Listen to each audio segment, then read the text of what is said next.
Sisters, brothers, we're living through some tough times right now, aren't we? And while the world does seem to finally be making some progress, which is a wonderful and beautiful thing, we're not done yet. There's still a lot of problems out there. The world is still quite not what we would like it to be in almost any number of ways. But lest you think that we and we alone are the only generation who have ever had this type of experience, I'm sorry to disappoint you. That is not, in fact, the case. For humanity has pretty much been like this since the beginning, since the Garden of Eden. And what the world really needs is an injection of kindness. Yeah, we need the vaccine, and that's coming. Some of you have already had it. Some of you are waiting anxiously for it. Some of you are a little concerned about getting it.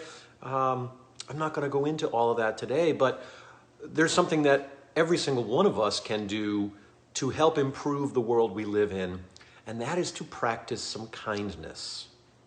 Now, I know it sounds sort of Pollyanna-ish, and you're going, oh, wow, gee, shocking. An Episcopal priest talking about being kind and nice to one another, blah, blah, blah.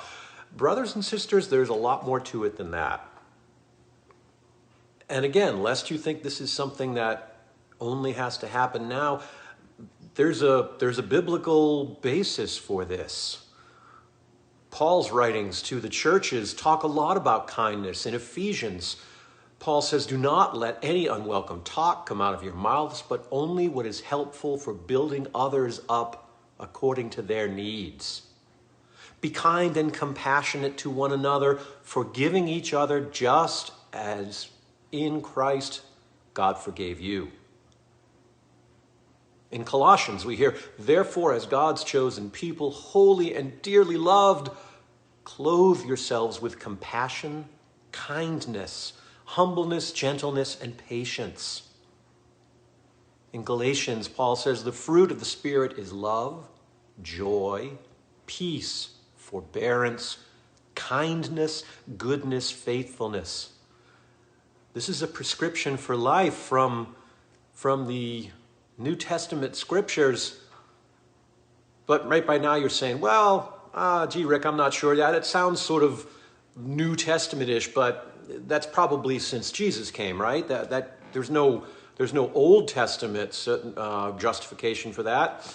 Not so fast, my friends. In Joshua we hear, now then, please swear to me by the Lord that you will show kindness because I have shown kindness to you. Proverbs says, anxiety in a man's heart weighs it down, but a good word makes it glad. He who despises his neighbor's sins, but I missed that. But a good word makes it glad. Happy is he who is gracious to the poor. From the book of Proverbs, Micah says, he has shown you, O mortal, what is good. And what does the Lord require of you? To act justly, to love mercy, and to walk humbly with your God. All of these Old and New Testament, my friends, are telling us we can, in fact, change the world if we just inject a little kindness into it. And while the problems of the world may seem huge and our ability insignificant, that's not how it works. If we can put a little kindness into the world, that helps. And it has sort of an iterative and growing effect, right? If you do it and I do it and the person next to us do it and the person down the street does it, pretty soon it does start to manifest itself into something. Okay, so practically, how do I do that, Rick? What do I do? Well, these are going to be really challenging ones. So it's a good thing this is a recording so you can play it back when you need to, because they're very complicated. I'm joking. Smile at somebody. Yeah, it's no harder than that. Smile at somebody. Yes, I know you're wearing your mask in public. That's fine. Trust me, when someone smiles, you can see it in their eyes. You know, just because you got the mask on, look at that. You just saw how a smile lit up my face. Offer that smile to somebody else. Send somebody a note or an email with nothing more than, hey, thinking of you, Hope your life is going well. I care about you.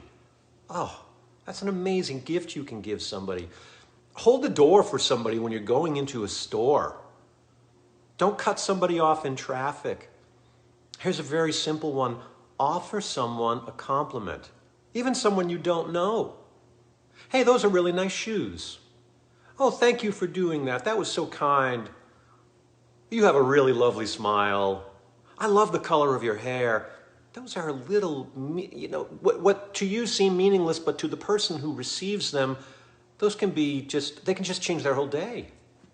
Say please and thank you to people. This is kindergarten level stuff, my friends, but we're going over it because it matters. Pay it forward. When someone has done something nice for you, do something nice for someone else in return.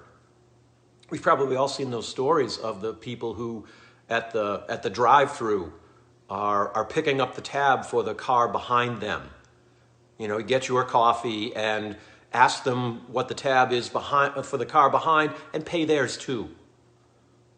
And what is startling about that is that tends to have a multiplicative effect, meaning when the person behind you pulls up and the cashier says, oh, there's no charge, the person in front of you already paid, oftentimes they'll say, wow, that was so kind, that just made my day. What's the tab of the person behind me? And I'll pay theirs, and so on, and so on, and so on. Kindness is contagious. Say, I'm sorry.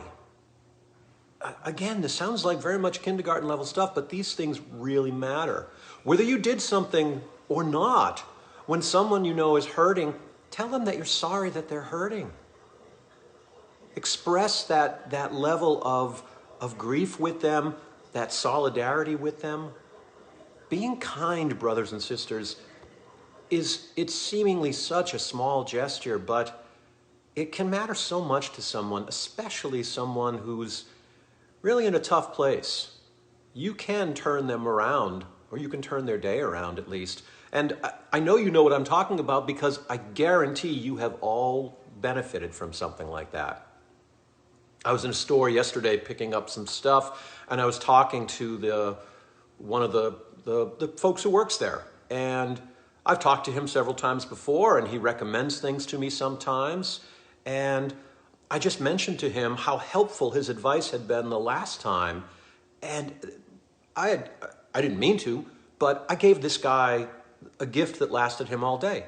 His face lit up, he thanked me. He came back over after I checked out and thanked me again on the way out and said, you absolutely made my day. Sometimes I never know whether what I do matters to people or not, and you just affirmed to me that it did, so thank you. Wow, that was a little act of kindness, and it changed that man's day. You can do the same thing to other people, my friends. Be kind to other people. But there's one more thing I want to say. In addition to being kind to others, be kind to yourself. I'm a pastor. I hear from a lot of people all the time, and the challenges of the world right now are really impacting people's psyche in not so healthy and not so great ways. And one of the things I've noticed is that as people are getting more and more upset and the weight of the world feels like it's on their shoulders, they're getting very unkind to themselves. Give yourselves a break, my friends. Be kinder to yourself. Look, life is not easy. Life is not easy, so don't make it harder on others or on yourself. That's the takeaway from today's message. Don't make life harder for others and don't make life harder on yourselves. Practice kindness both ways. Kindness to others and kindness to yourself. You will be amazed at the way that your spirit will just lift. And you'll find that you take a deep breath and you haven't taken one in a while because you've been so closed down and so scared and so uncomfortable. Practicing that kindness will benefit the others as well as it benefits you. So that's this morning's message, my friends. Be kind to yourself, be kind to others, and practice that this day and always.